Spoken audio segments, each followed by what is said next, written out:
The world, it seems, is equally divided, and the two halves are moving apart in opposite directions.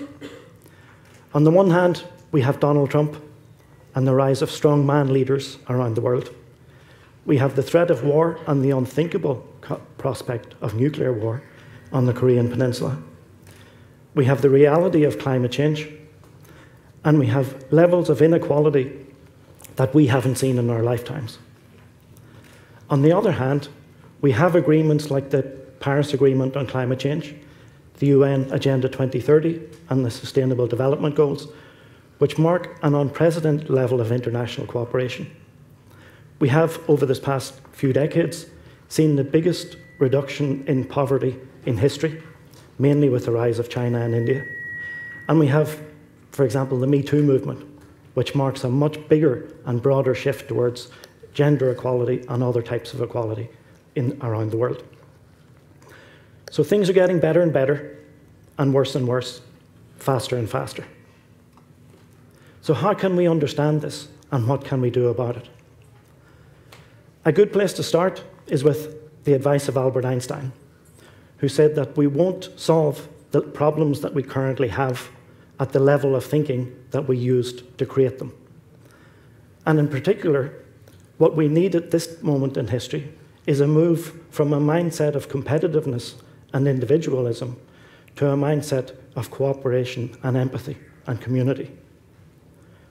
But in this talk, I'm going to draw your attention to the fact that not everyone is capable psychologically of making that shift from an individual, narcissistic, competitive mindset to a more empathic and cooperative mindset. There are people, a small minority, of psychopaths and people with narcissistic and paranoid personality disorders whose mind is frozen in seeing others either as inferior, as a threat, and for whom the idea of equality they are psychologically incapable of conceiving. So in this talk, I'm going to make 3 arguments, and towards the end, the last few minutes, I'll invite you to imagine a world in which the malign influence of this minority has been reduced.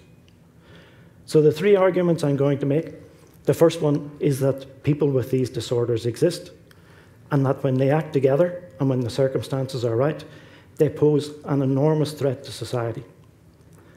The second argument is that when we look back in history, we can see many examples, unfortunately, many examples of this dynamic whereby these individuals and disordered groups seize control of society with disastrous consequences.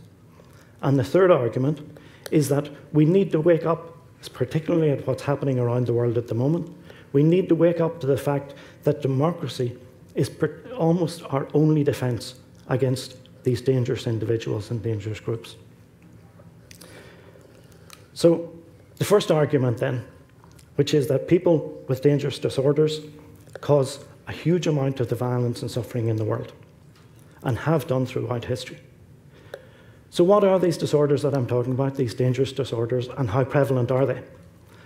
A dangerous personality disorder is a fixed, rigid way of thinking and feeling that is harmful to others.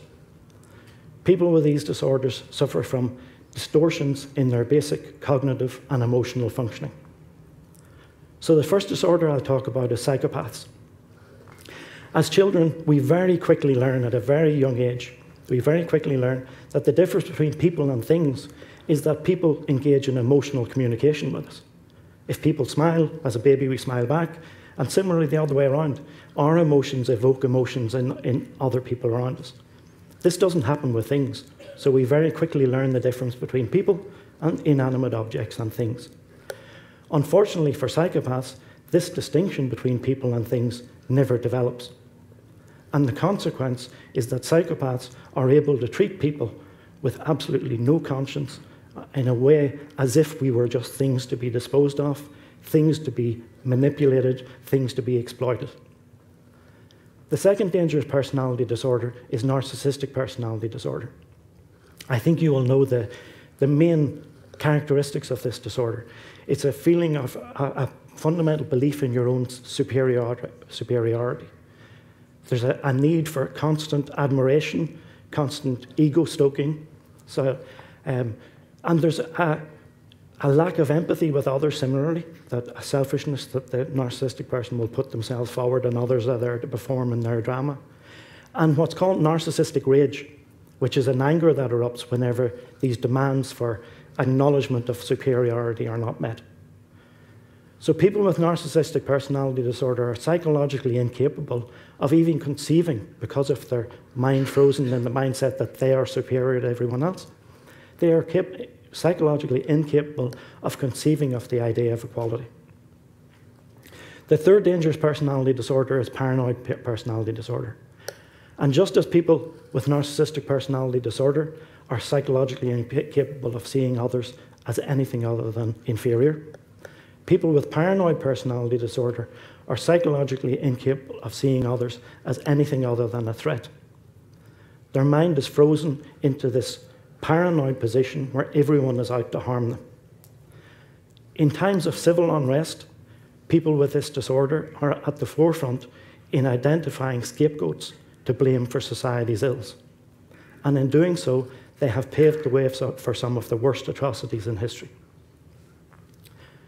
The prevalence of these disorders is around about 1% for psychopaths, 1% for narcissistic personality disorder, and about 4.5–5% for paranoid personality disorder. But it's important when we think about how can such a small minority have, as I'll argue in the second argument, how can they have such a big influence? It's important to recognize that the traits of being uncaring, being selfish, regarding others as being something that we can manipulate, being afraid of others and paranoid, are all traits that all of us are capable of if the circumstances are such that we feel that those emotions or those mindsets are triggered. So paranoid, these dangerous personality disorders have a catalytic effect on societies by changing how we feel and almost pushing us towards the worst parts of our natures. The second argument is that unfortunately when we look back in history, we can have many, many examples that we can choose from of examples where this minority, individuals, dangerous leaders and groups, have seized power over society with devastating consequences. I say this has been the case, for example, in Hitler's Germany, with Stalin in Russia, with Mao in China, and with Pol Pot and the Khmer Rouge in Cambodia. Those are just 4 examples. We could mention many others. When we look at these examples and we look in detail at what happened in those societies, it isn't just the individual, the dangerous individuals that we need to pay attention to. There is what political scientists call a toxic triangle that explains the dynamics of how these individuals seize control over society. And that toxic triangle comprises of the first part of the triangle is the dangerous leader. The second part is their followers, many of whom will have the same personality disorders. And the third part of the triangle is the environment, the conducive environment that allows them to come to power. So, for example, if you look at Hitler, you look at Stalin, you look at any of these leaders, they didn't rise out of nowhere. They came through political parties and groups which were extremist, deeply pathological, where the end justified the means, which included mass murder as justifying the means of the ends for what they wanted to achieve.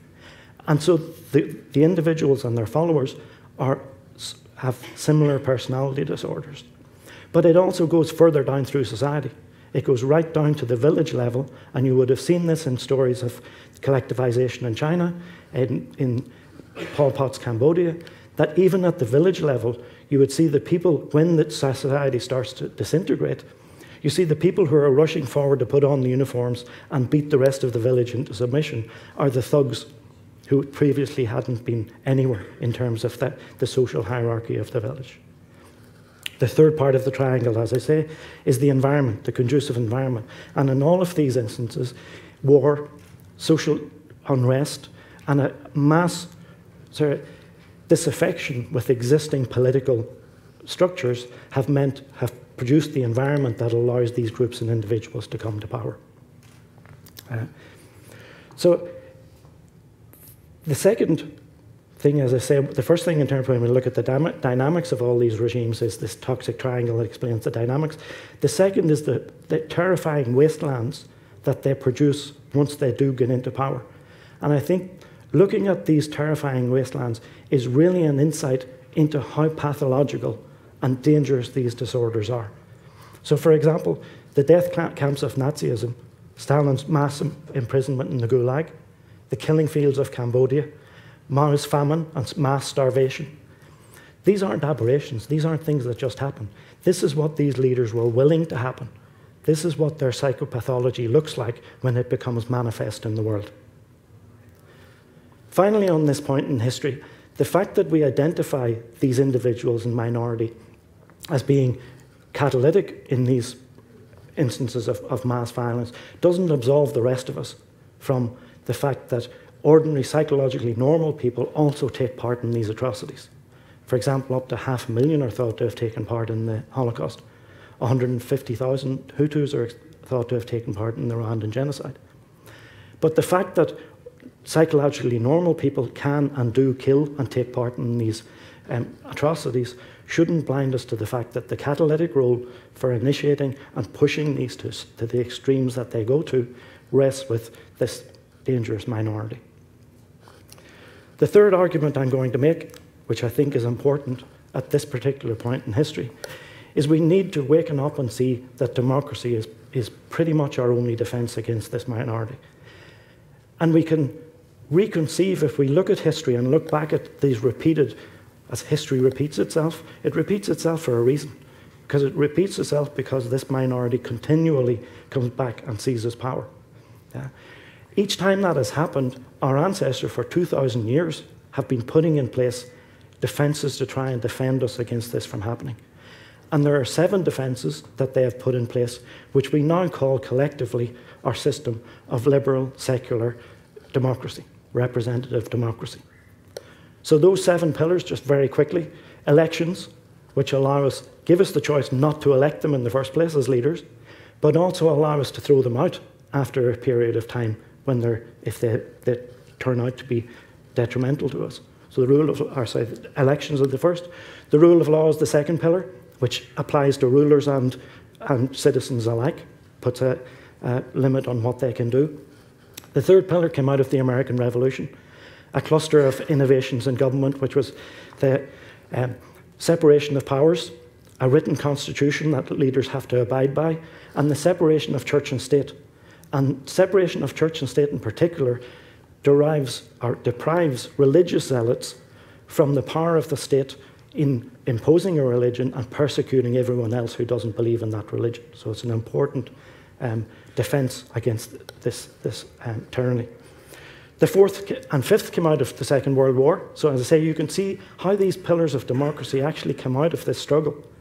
The fourth one is social democracy, which is a redistribution of income to make sure that there wasn't the destitution that happened in the 1930s that allowed the conditions for these leaders to arise. The fifth one is human rights law, which gives every individual a defence not only against the tyranny of leaders, but against the tyranny of the majority of population too. And the final two are international cooperation to prevent war, which has gone furthest within the European Union.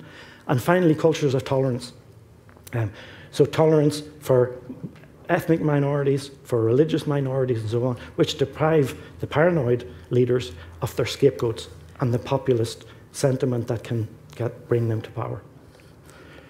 So that is the three arguments in summary there.